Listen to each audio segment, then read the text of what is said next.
Oh, no, I I'm guess missing it's it. funny. That looks nice. It's actually nice to come for food with you though, because I feel like we've said we'll do all these things from leaving the jungle. yeah. We've not really been able to do them because we've been so busy. Do you remember when we were in the jungle and we got that final meal and they put it down and we were so excited, and then they were like, we need to do a rerun, and took it away. Hearts breaking as we're seeing it go. I feel like we haven't really spoke about the jungle. Did you actually enjoy the whole experience? Yeah, it was mad.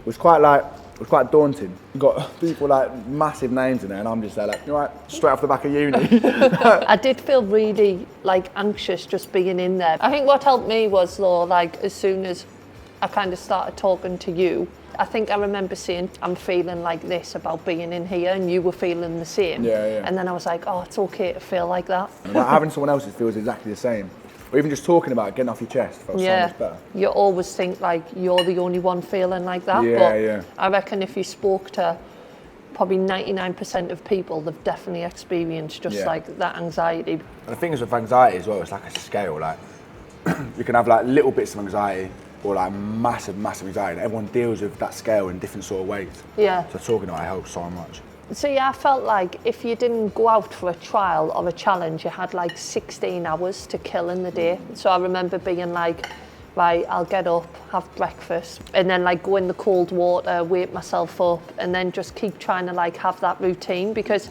at home, sometimes like if I feel overwhelmed or anxious about the day that's coming, I'll write down the things I'm going to do and just a little tick. Really? And I'm like, yeah, just work through my day slowly. And I feel like that helps us sometimes. In the like real world here, you've got things to fall back on for anxiety. Like if I'm feeling a certain way, I know my safety nets, but in there, you've got nothing to fall back on. No. You've not got a phone to go back to, you've not got a pad and paper to write on. Yeah. So you're literally at one with your own head and other people around you. It's like you're back in the caveman times trying to sort your own, your emotions out.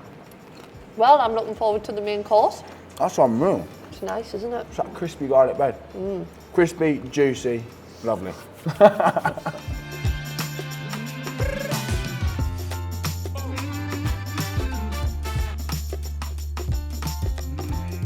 What's that you've got hidden there? So this is purple gnocchi. Do you want some? Yeah, bring that gnocchi this way. Can I go fingers? Is that rude? No, let's do it. It is actually really nice. This is your first full year, like, not playing football. Yeah. How are you finding the transition? Yeah, I am surprised at how good I'm feeling, but I'm also aware that sometimes if like you have a big change in your life, it can hit you later. Yeah. So in terms of like trying to keep ahead of things, I do make sure that I chat to someone just to kind of speak about how I'm feeling and stuff like that, because sometimes I think we'll wait until situations get overwhelming and so much that I think like prevention's better than cure. Until I've stopped playing, I didn't actually realise like how anxious and how much pressure I put on myself to perform. So because I'd just been playing for so many years, I thought like these feelings were just natural. And I do think it was anxiety, because suddenly you're going out to perform and there's like 11 million people going to be watching you. So when I played, I wish I'd like spoke about it a bit more. If you show any weakness as a sports person, I feel like it's like frowned upon. So back back in the day, it was like, if you're not going to be selected for a game or you've got an injury, like don't let it get to you, make sure you're smiling and stuff like that. Who put that pressure on you? Was that you or was it your coaches or? Probably myself, I think. But I think what helped us deal with it from a sports sense, and I'm sure it could be the same across any like workplace, is going into a game, if I suddenly thought, I've got to take on 5 people and score top corner and I can't make a mistake, then the situation would like overwhelm us.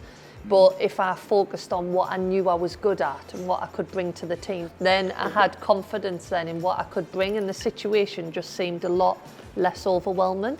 Yeah.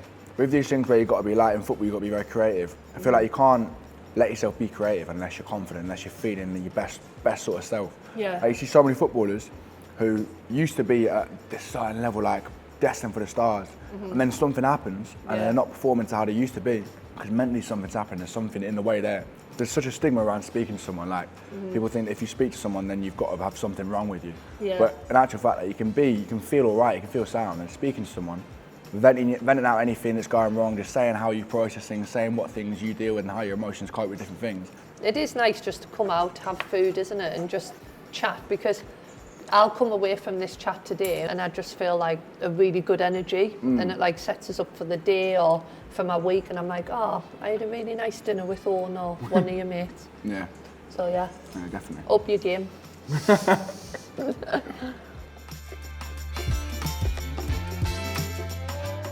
You said you're not a dessert person. No. We've got 3 desserts here to get through. If this showed up every dessert, I'd be a dessert person. This is amazing. You know, when you first started acting, obviously you got your big job on Hollyoaks.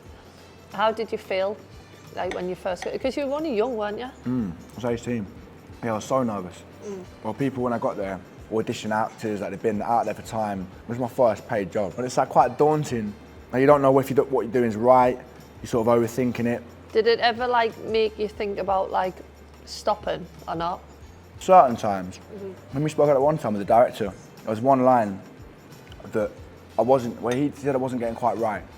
And he'd like, every time I'd said the line, he'd cut it and he'd like walk to me like, no, say it like this. And he'd like say it to me like that. And this is around everyone. Yeah. And I'm like, they're nervous that I'm to go again. He's like, cut. Because I'm not getting it right. And I'm like, oh mate, this is so embarrassing. Yeah. After that, my confidence was so shot from that. And I'm like, then coming to set like a bit paranoid, a bit like, I'm overthinking every single line. I'm thinking, am I going to say this right? People are going to be judging me. But then again, all it took is one director who really believed in me and then was just complimenting and giving me that confidence. And from that point, it gave me the confidence and I got got out of it from there. I mean, it's good to speak to people about your anxiety and how you cope with it, how you deal with it. How do you deal with it personally? I seen on a website recently, actually, the Mental Health Foundation one, that was really good. And there was just some basic tips on there. And when I looked at them, about 50% of them I naturally do. It's like keeping a diary of how you're feeling, getting outside in the outdoors. When there was a bit about money as well, which I thought was interesting, and it was like, if you're having like money worries, speak about it. So I did actually find that website like really helpful, just for little tips, I think, kind of getting on the internet, because we use social media and stuff a lot now. I don't know, how do you feel about social media in general? Well, yeah, I think like you said, it can be great for like keeping in touch with people, but then also being on there, you're opening yourself up to everyone else's opinions. Yeah. So like you might post a photo, so many good comments. One person says one thing, and I'm in bed, laying in bed, thinking about that one comment and thinking like. I think that's the worst thing about social media, definitely. Like, as soon as I started doing a bit of the punditry and commentary, as soon as you're a female doing it, you just get negative comments. Really? But in my actual reality of life, people would say, come up and go, oh, well done, you did well. But then as soon as I opened myself up to social media, there was all this negativity. I think it can affect mental health so much. I can totally relate when you're saying about friends, because people might see that you're out here doing everything, but how many people actually check in with you? Because I've had friends go, oh, well, I didn't check in on you because you look fine on social media. Because reality being, when I'm feeling down or I'm feeling anxious or I'm feeling anything negative, I'm not going to be going on social media. I'm going to be putting that down and just trying to sort myself out. I've stopped posting photos like that now because I sort of think like people just see a surface. So I'd rather just post some pictures of me just in my life rather than me posing and everything looks great and like just posting the best version. I think showing imperfections is so much better. Oh, definitely. Because you've got to embrace that. Just as I've got a big thing of chocolate, like, around my mouth. Yeah, have it. Imperfections at its finest. Lovely bit of cake, this. I've really enjoyed catching up. Cheers. Cheers. No, it's been nice, especially Mental Health Awareness Week, talking about anxiety and our experiences, and I think just encouraging people to do the same as well. So if they go on mentalhealth.org.uk, and all the tips are on there, so if they need help with the anxiety, they can just head straight to that website. So if you use the hashtag to help my anxiety, start the conversation and talk about your experiences on there.